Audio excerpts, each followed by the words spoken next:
Hello and welcome back to my channel. In today's video, I will show you how to download and install the FloatMe app. So let's get started. So here are to follow this easy step to download and install the FloatMe app. So let's get started.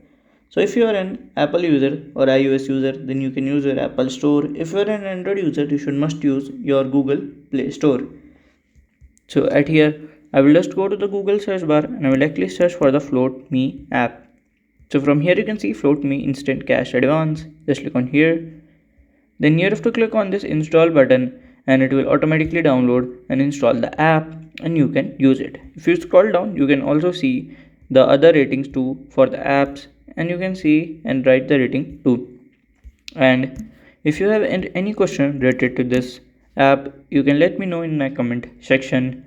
And if you find this video helpful, make sure you like, subscribe and share the video. Thank you for